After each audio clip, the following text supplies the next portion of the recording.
Algumas empresas procuram uma solução mágica para trazer inovação ao seu negócio. Algumas empresas acreditam que o segredo do sucesso está na tecnologia.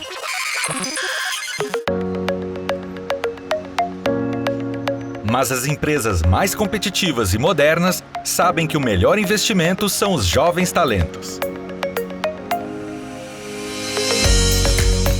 Aprendizes e estagiários trazem a liberdade, a criatividade e a garra de quem está começando a construir uma carreira e quer provar todo o seu potencial. O CIEE possui toda a experiência para auxiliar qualquer empresa a criar um programa de estágio e aprendizagem. Qualquer empresa mesmo. Entre em contato agora com o CIEE e dê um upgrade no seu negócio. CIEE, transformando vidas, construindo o futuro.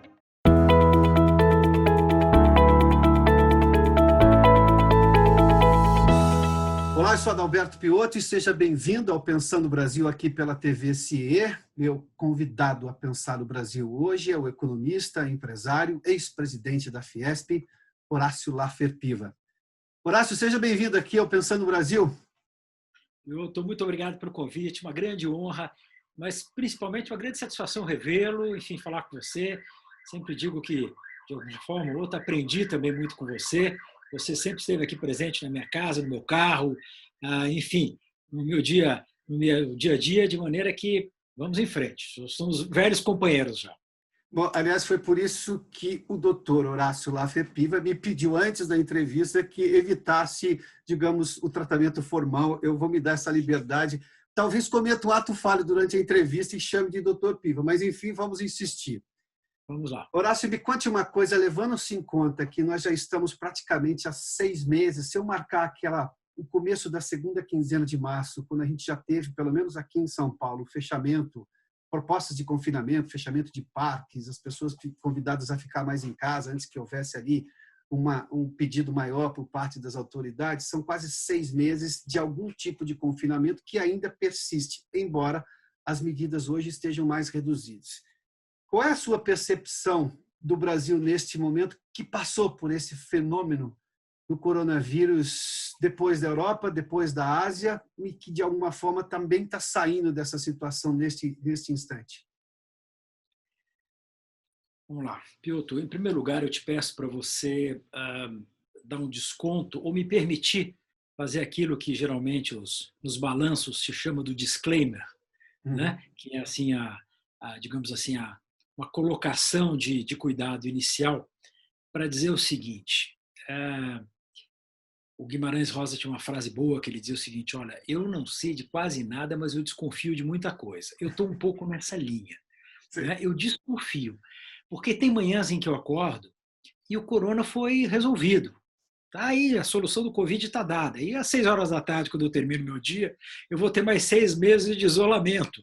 Essa semana, por exemplo, né, nós vimos aí essa questão toda das pesquisas de Oxford e mesmo aqui no Brasil, sofrendo aí uma retração em função de resultados que não foram aqueles que se esperavam. Então, está difícil, né? Está muito difícil você fazer uma avaliação exata de quando é que as coisas poderão voltar ao normal, ou novo normal, eu não gosto muito dessa palavra, mas eu acho que ainda há muita dúvida. E é por isso que eu recorro também a uma frase do Ariano Suassuna, que você lembrou um pouco antes, quando nós estávamos aqui conversando, que é o seguinte: eu vivo aquela situação de realismo esperançoso. Não é? O realismo esperançoso, que de alguma forma te permite ter uma visão consequente das coisas, se não otimista, mas não pessimista, mas, ao mesmo tempo, permitindo que, como cidadão, eu tenha meus momentos de pessimismo volátil, assim como de otimismo. Não é? Então, assim, há um meme, inclusive, que corre por aí, que diz o seguinte, quer dizer, ou nós temos hoje em dia desinformados, cheios de certezas, e informados, cheios de dúvidas. Eu estou um pouco nessa linha, eu estou nos informados, cheios de dúvidas.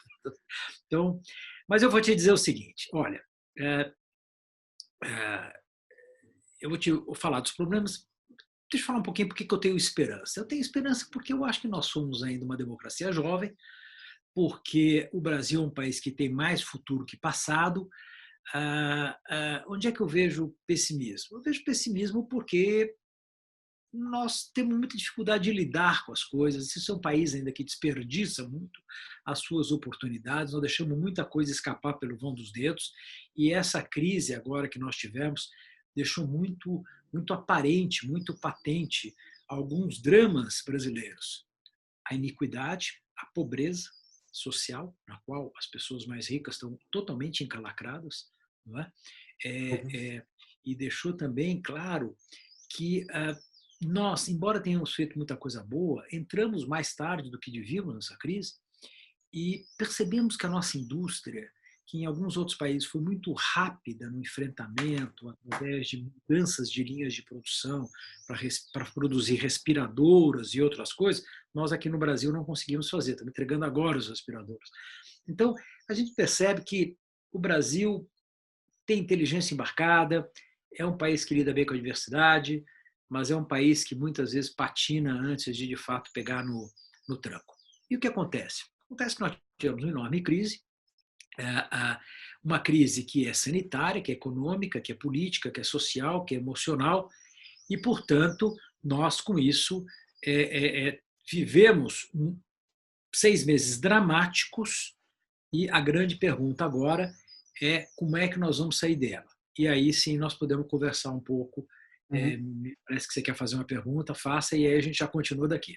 Eu quero, inclusive, na verdade, pegar uma citação sua agora, em que você fez menção de que nós temos tecnologia embarcada, temos talento, mas não raro erramos em alguns momentos. Como você citou, inclusive, a questão de uma organização melhor para enfrentar a pandemia, sobretudo na questão de insumos hospitalares, no caso de respiradores e por aí vai.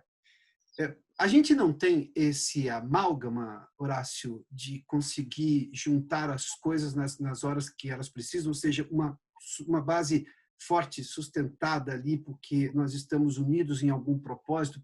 Eu não estou querendo fazer menção às divisões que nós temos no país do ponto de vista político, porque isso acontece no mundo inteiro e acontece na história a todo momento. Não é exatamente isso. É que, diante de um inimigo comum, convenhamos que a pandemia era um inimigo comum, a gente ainda não é capaz de ter essa sociedade com amálgama só, ou seja, uma sociedade única tentando vencer aquilo. A gente continua discutindo as regras das coisas no meio da guerra. Perfeita avaliação. É por isso que o Brasil tem lidado tanto com essa polarização. É por isso que essa é uma das marcas desses novos tempos. Polarização, polarização, polarização. É por isso que o Brasil é um país muito bom de diagnósticos, mas na hora de realizar fica perdido. Se perde nos meios e não nos fins. É por isso que a gente diz que tem tanta necessidade de criar um sistema de esforços cooperativos.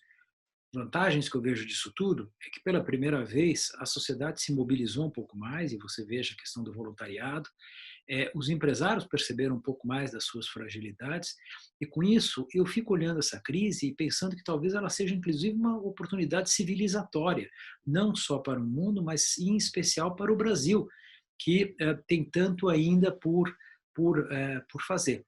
Agora, Piotr, eu não posso deixar de lado a minha observação de que a gestão é absolutamente fundamental. E esse é um sistema presidencialista, portanto, não adianta nós imaginarmos que, se a gente não tiver o primeiro homem da nação comprometido com a causa, e liderando um momento de gravidade como esse, né? E nessas semanas tem passado uma série de filmes do Churchill, né? Vendo como ele inclusive lidou na Segunda Guerra com o drama, né?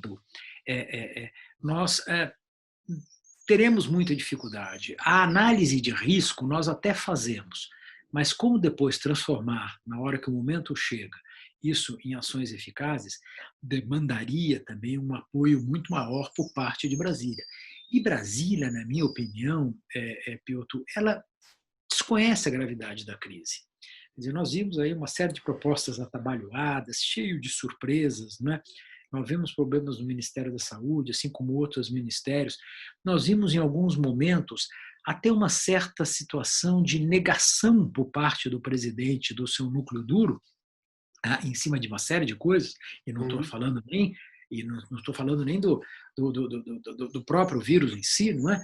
Isso tudo atrapalha muito. Quer dizer, agora, o que nós tivemos? Nós tivemos uma crise sanitária, da qual ainda não se sabe tanto. Não é? Enfim, o que nós sabemos é que nós precisamos de testes e nós precisamos de máscaras.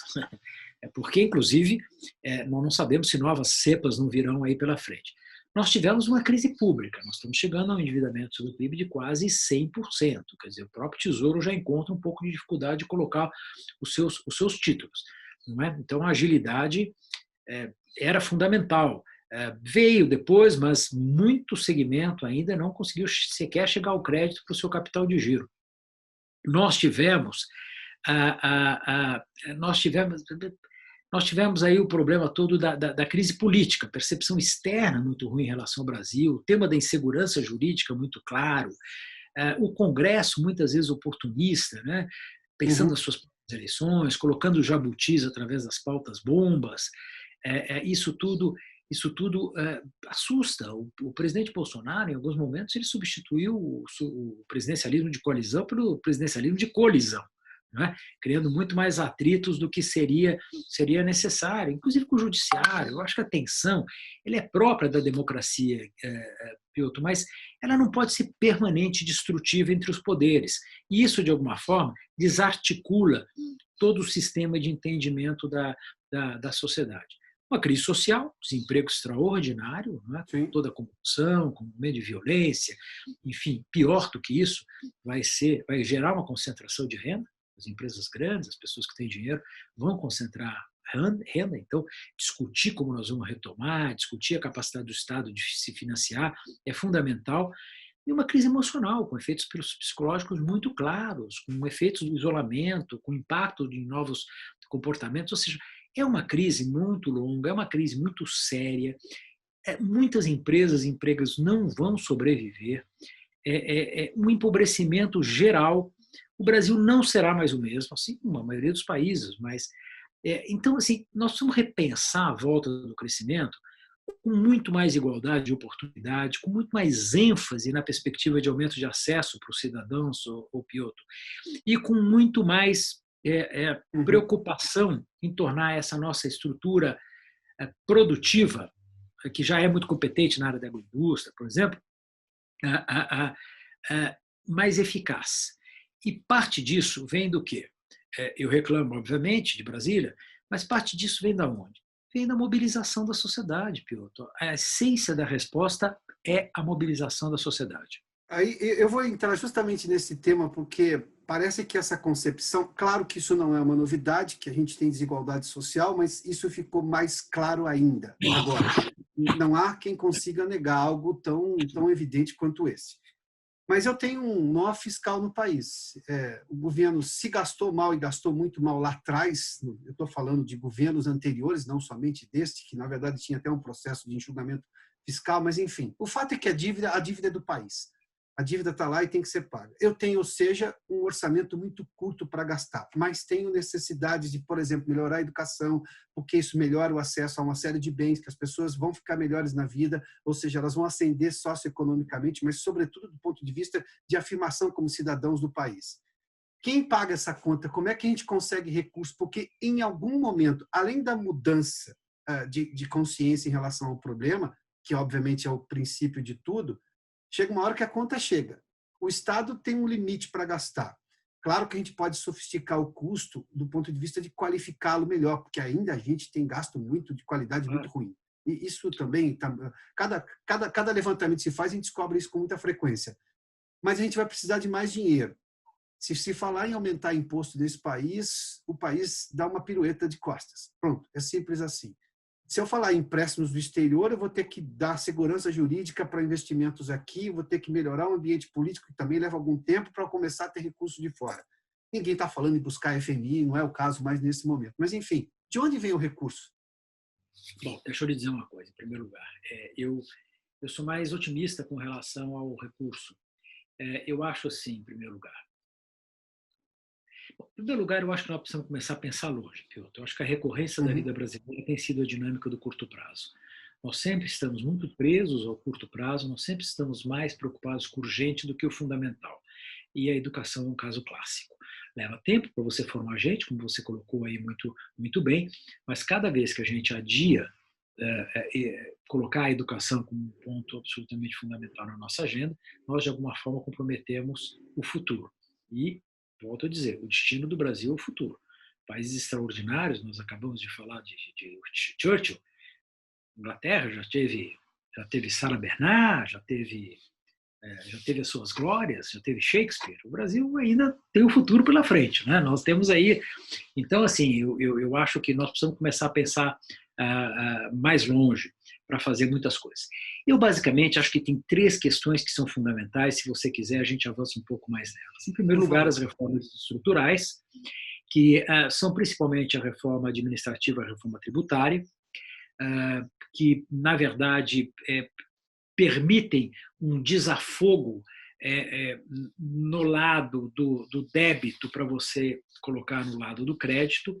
A segunda questão é o tema da segurança jurídica, que você colocou aí. Acho que há um enorme mau humor em relação ao Brasil, um enorme medo da atração de investimentos externos em função disso. Nós precisamos combater a insegurança jurídica e também eliminar os entraves burocráticos e judiciais e, de alguma maneira, travam o investimento em infraestrutura, que é onde tem o grosso, e nós precisamos tratar seriamente a questão do meio ambiente, porque isso cria uma percepção externa, hoje em dia, que significa dinheiro. Uhum. A iniciativa privada, as empresas que estão bem, elas têm dinheiro para investimento. Para uma montanha de dinheiro, não tem o suficiente para nós voltarmos a uma taxa de investimento sobre o PIB de 22%, 23%, formação bruta de capital fixo. Mas há aí espaço, né? Então, eu acho assim, se nós, de alguma forma, destravássemos algumas questões, e muito calcada nessas que eu estou lhe dizendo, eu tenho certeza que haveria novamente um ânimos de investimento. Você sabe que mais investimento significa mais emprego é mais consumo é mais produção, que, por sua vez, gera novamente mais investimento. Círculo ou ciclo virtuoso contra o círculo ou ciclo vicioso que a gente tem tido nos últimos tempos. Então, assim, as empresas brasileiras, muito do capital nacional que tá aqui, todos sofreram, mas, de alguma forma, as empresas, de alguma maneira, estavam mais preparadas, porque já tinham tomado um susto antes, certamente voltarão, se perceberem que esse mercado de consumo tem esse potencial espetacular que nós temos no Brasil, que nós estamos podendo incorporar um pouco mais de inovação para invadir a praia dos gringos, como eu costumo chamar, a nossa pauta de exportação com produtos de maior valor agregado, investe. Certamente, se o governo puder trabalhar um pouco melhor no tema das PPPs, mesmo que ele não tenha os recursos, mas trabalhando nos elementos que permitam você tirar estes gargalos, né, melhorar a eficiência sistêmica da economia, mergulhar as agências reguladoras e a legislação de regulação, isso também cria uma expectativa muito boa de atração de capital externo. E se a gente provar que o Brasil é uma potência ambiental de fato e que está combatendo aqueles focos que, porventura, têm trabalhado muito mal, feito muito mal, como, por exemplo, a Amazônia, eu não tenho a menor dúvida, pelo que dizem os meus gringos investidores na companhia, assim como toda a conversa que a gente tem fora, de que há uma intenção de investimento nessa região do mundo onde o PPP, o poder de compra, né, pode melhorar muito. Então, você vai fazer, você consegue virar 180 graus do dia para a noite? Não. Mas se eu conseguir avançar com a reforma administrativa, com a reforma tributária, se nós conseguirmos apontar de fato uma preocupação com o tema do desmatamento, e se nós conseguirmos avançar no tema da segurança jurídica, que passa muito pelo judiciário, eu tenho absoluta certeza que tanto investidores nacionais quanto investidores estrangeiros recomeçarão uma alocação de recursos com um movimento muito positivo da economia brasileira. E aí, só para terminar aqui esse capítulo, é binário, Piotr, é binário. Assim, ou vai ou não vai. Entendeu? Quer dizer assim, ou nós fazemos o que tem que fazer e, de fato, o Brasil dá um salto qualitativo e quantitativo importante, ou nós não fazemos o que temos que fazer e a boca de jacaré crescerá numa velocidade cada vez maior em relação aos países desenvolvidos e nós vamos perder, isso não é só perder espaço, nós vamos perder capacidade de retomar depois. Vai ficar cada vez mais difícil de retomar o papel que nós deveríamos ter. Horácio, de todas essas melhorias ou medidas necessárias as quais você citou, em quais delas nós estamos avançando? Eu lhe faço a pergunta pelo simples aspecto de que se eu perguntar para um historiador o que era o Brasil nos anos 80 e o que é hoje, ele vai citar uma série de coisas positivas.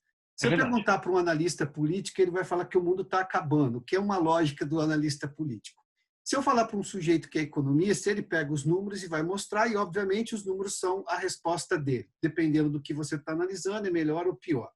Bom, nós estamos e claro, como você fez menção, não vai se mudar o país num giro eu não vou ter um giro de 180 graus assim da noite para o dia. Mas eu tenho que começar a avançar, porque cada vez mais tarde pior fica a situação brasileira.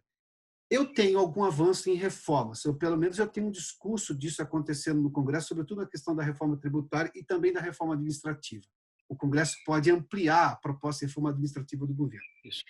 Eu ainda tenho insegurança jurídica gigantesca. A questão amazônica, o governo decidiu colocar o Exército ali para combater, porque talvez seja quem mais conheça a Amazônia e quem tenha poder de fogo para lutar por aquelas situações. Há discussões ideológicas sobre isso, mas, enfim, o Exército as Forças Armadas estão presentes na Amazônia há muito tempo. Eu tenho algumas medidas em tramitação ou já acontecendo. Isso já é o suficiente para sinalizar ou eu preciso de coisas mais fortes para dar essa ideia ao mundo de que, olha, coloque seu dinheiro aqui porque nós somos um país que rende 2 dígitos do seu investimento? Piotr, eu acho que se você continuar nessa agenda, mas andar com ela para frente e não ficar parado nela, eu acho que isso já é uma demonstração muito positiva. Então já está havendo avanços, então. Mas vamos começar de trás para frente, por exemplo. A questão do desmatamento ilegal. Né?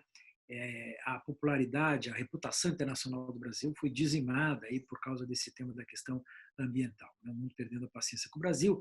Não estou dizendo no longo termo, mas assim, estou falando dos últimos um mês e meio, onde o Larry Fink, lá, presidente da BlackRock, veio, disse que não ia mais colocar dinheiro no Brasil e trouxe toda aquela carta dos vários fundos que nos obrigou, inclusive, a 38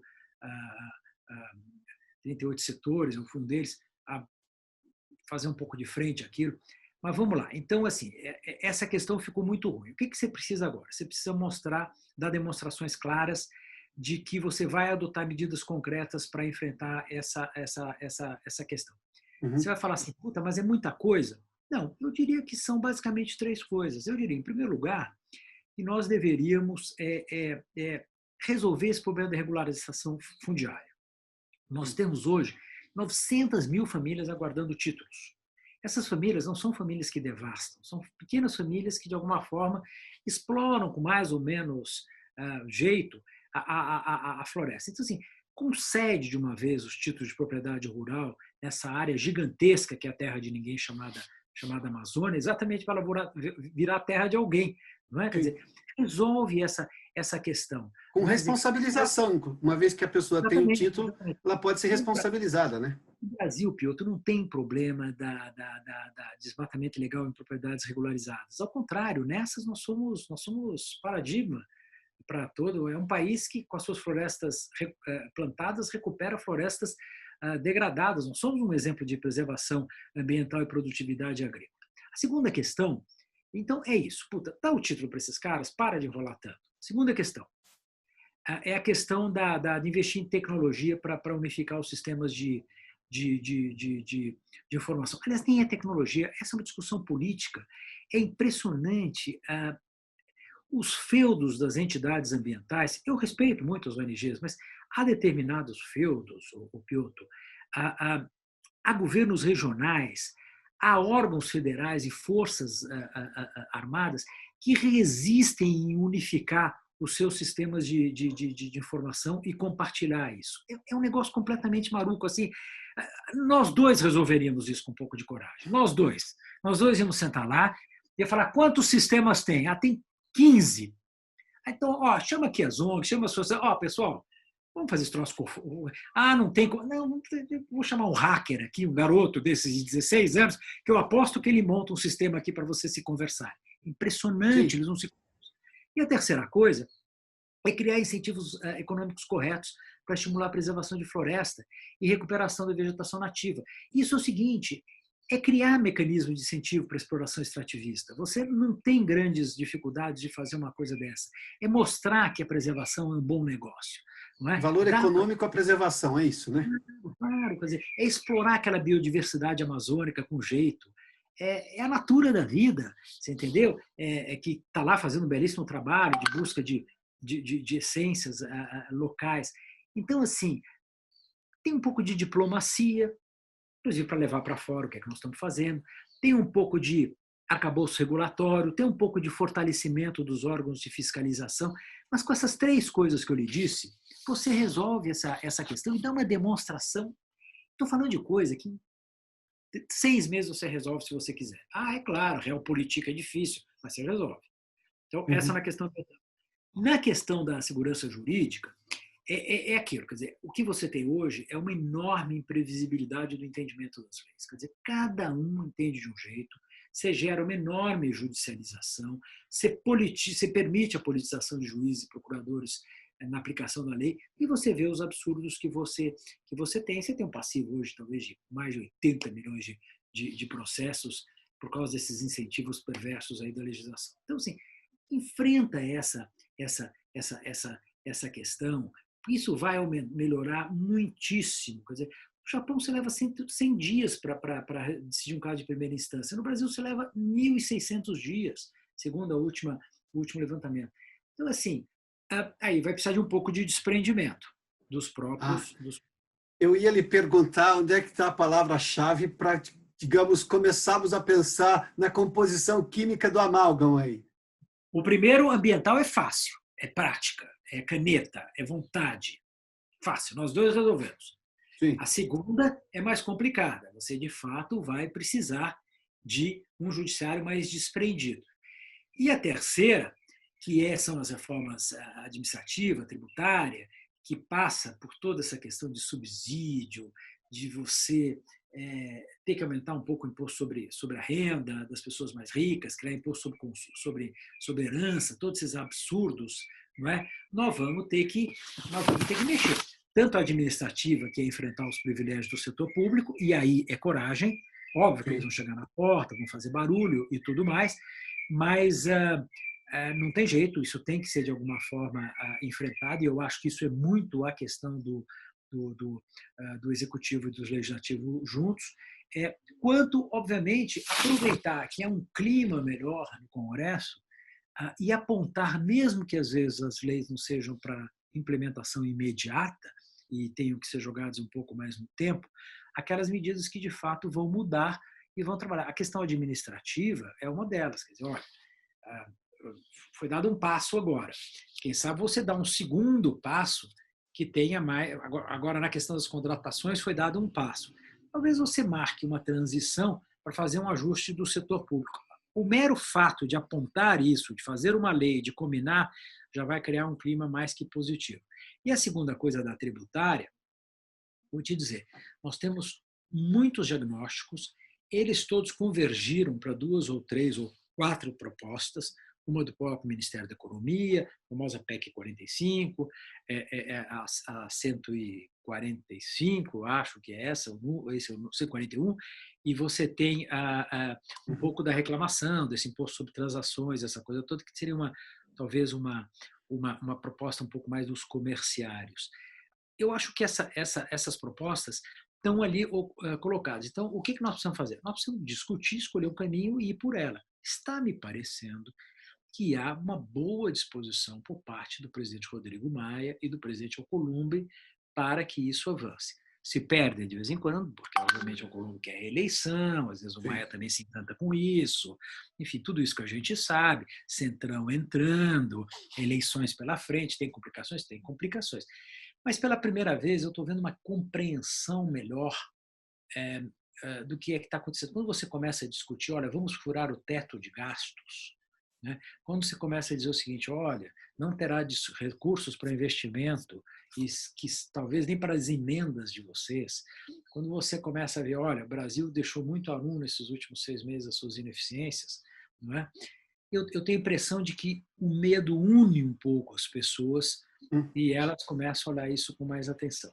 Então, eu tenho a impressão de que as propostas estão lá, Piotr, e aí cabe à sociedade, volto a dizer, não é? A sociedade criar desequilíbrio para que as coisas avancem, reclame, pressione e faça com que o Congresso avance nessas 2 medidas.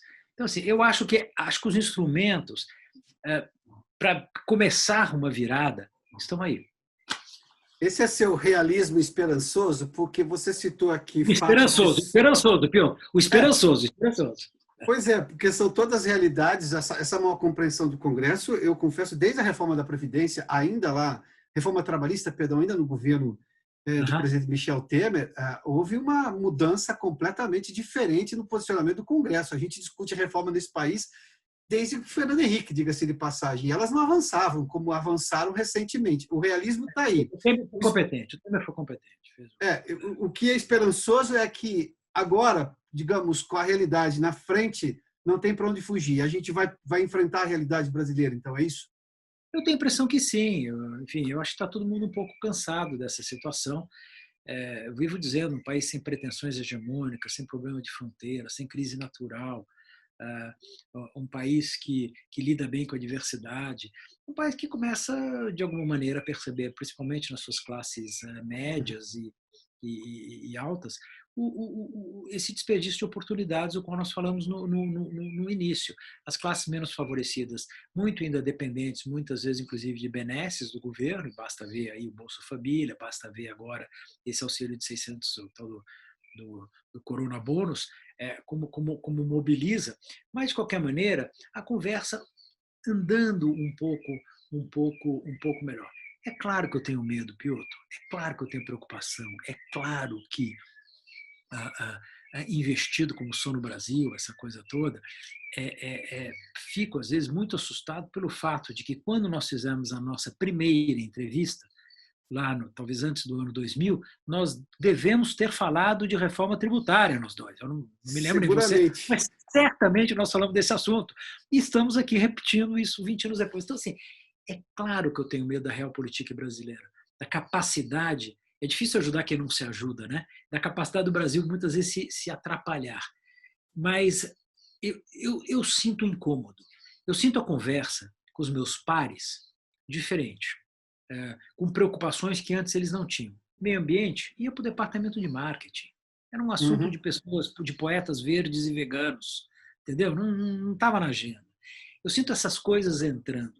Mobilização, eu sinto muito mais gente tentando ajudar movimentos como Renova, como RAPS, como Partido Novo, mais abertos a discutir, polarizados. Sim, mas tudo bem, quer dizer, mas entendendo um pouco mais a lógica do Congresso e das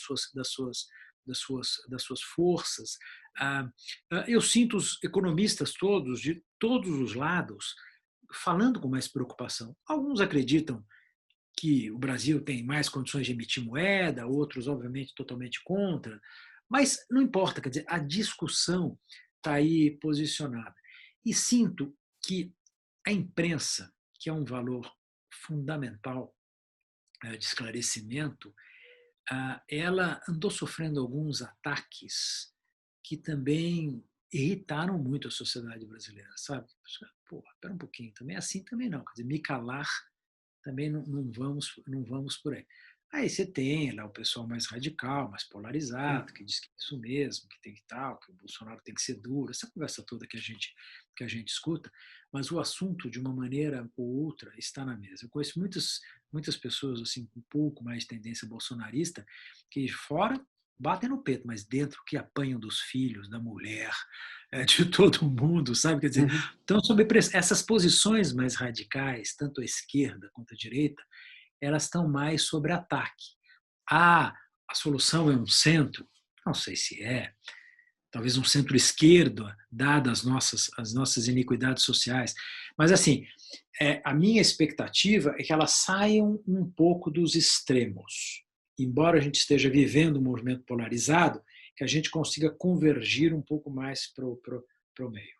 A gente vai ficar mais pragmático porque, se a gente olhar para a história recente política brasileira, nós experimentamos, digamos, o que os livros dos anos 70 preconizavam sobre tendências políticas, acho que a gente experimentou quase tudo. O que é de bom senso, né? Pois é. A gente vai ficar pragmático porque, independentemente de quem venha a ser, ou que a mesma postura do atual presidente Bolsonaro, ou de um eventual segundo mandato dele, ou que ele venha a ser substituído, ou seja lá quem for que assumir a presidência da República, vai ter uma orientação política natural. Em algum momento ele gosta mais de alguma coisa do que de outra. Mas tem uma coisa que a gente percebe no mundo que tenta dar certo, que funciona, é que há um pragmatismo muito grande. Alguns governos teoricamente de esquerda na Europa, têm posturas que seriam, digamos, associadas lá nos livros dos anos 70 à direita. Mas aqui, democraticamente, aquilo funciona. Pragmaticamente, aquilo funciona mais. Enfim, a gente vai ser pragmático aqui no Brasil, porque eu acho que para a gente construir o tal do amálgama, né, que junte a sociedade nos grandes problemas, por exemplo, doutor Piva, eu falei que eu ia me trair, né? Me trair agora, mas vamos lá. Horácio, vou voltar à informalidade que você me pediu. Boa. Vamos lá. A questão, por exemplo, da educação. A educação é um assunto que junta todo mundo no país. Ninguém vai se dizer contrário a uma boa educação, mas as pessoas se juntam para fazer uma educação de verdade. Eu digo que as pessoas nesse país têm dois valores. Nós, como sociedade, temos dois valores reais. Nós não admitimos a volta de uma ditadura, nós somos democráticos, a gente aprecia a filha mais bela da democracia, que chama-se liberdade de expressão, para qualquer lado. Se for muito esquerda, de direita, pouco importa. Todo mundo quer ter o direito de falar. As redes sociais mostram isso, inclusive. E a gente não quer perder o avanço econômico que obtivemos com o Plano Real, porque nós aprendemos com planos econômicos durante todo esse tempo. Mas a gente não junta todo mundo, por exemplo, para falar de educação. E aí, lá na frente, eu tenho uma pesquisa mostrando que os empresários brasileiros reclamam, quando começa a ter um crescimento econômico, de mão de obra qualificada. Esse assunto é caro, obviamente, aqui ao CIE, mas é caro a qualquer pessoa que queira, obviamente, um país que tenha boa mão de obra, bem formada, que seja bem treinada, bem orientada. A gente vai se juntar por essa questão, por exemplo, da educação, que eu acho que junta todo mundo, mas não necessariamente junta na hora de fazer? Eu acho que o CIE, por exemplo, é uma organização que sempre trabalhou sozinha, uma heróica batalha num campo de guerra, mas que, de alguma forma, teve seu papel de mobilização e muitas outras estão se mobilizando agora.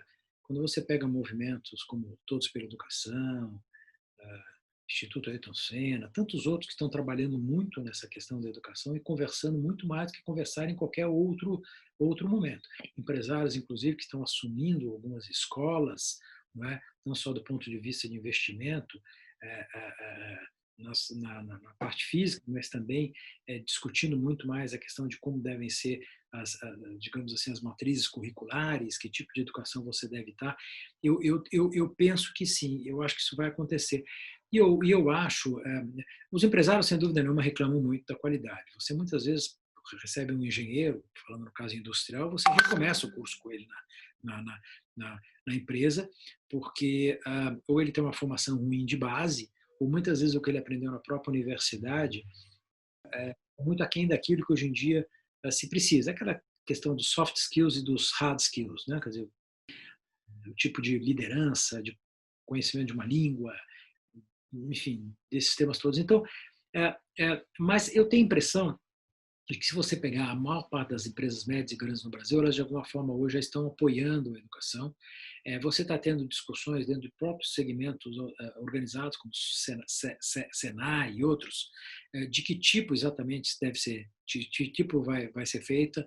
Você começa a perceber hoje em dia parcerias muito maiores e criação de órgãos como a Embrapa, no tema da inovação e outros, onde você consegue juntar pela primeira vez a academia, empresários que não se misturavam, eram como água e óleo, só brigavam, né? Começam a trabalhar juntos.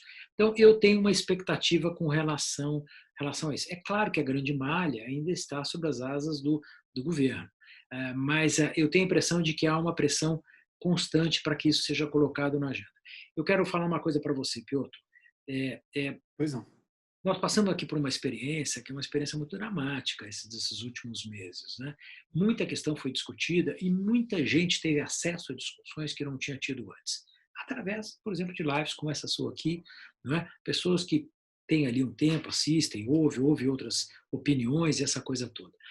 E aí é o seguinte, como é que nós vamos lidar com esse tempo que a gente tem pela frente agora? Não só nesses temas que nós falamos, da concentração de renda e tudo mais, mas é o seguinte, o que vai ser esse novo normal? Também palavra que eu detesto, mas o que será esse mundo?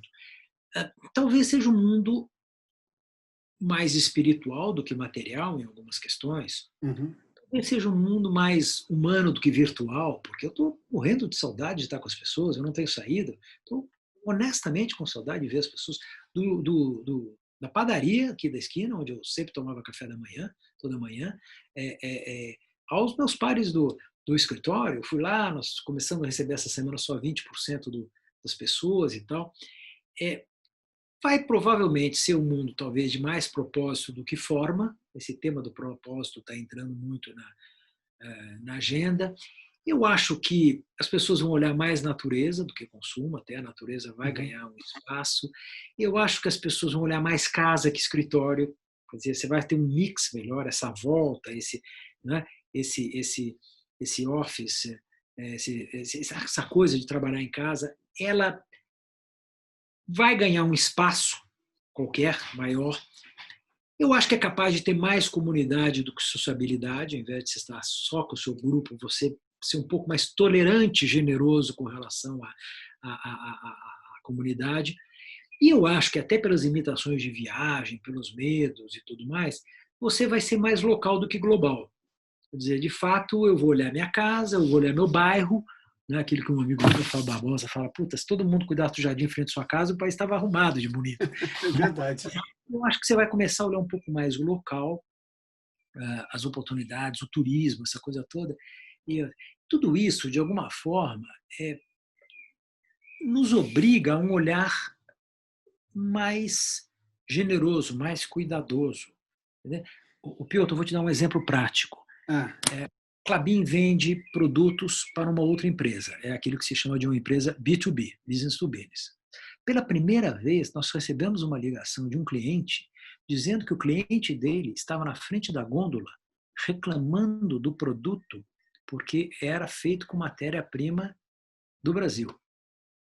Você imagina um negócio desse? Quer dizer, então é o seguinte, a pressão da sociedade hoje em dia, ela já está se dando através de uma linha, né? De uma, assim, não é mais assim, o sujeito claramente era um produtor de leite, no caso, e ele falou, o papel que você usa aqui vem da Amazônia, que está sendo devastada. E o sujeito falou assim, eu não vou mais comprar o teu leite se você não resolver essa cadeia de rastreabilidade.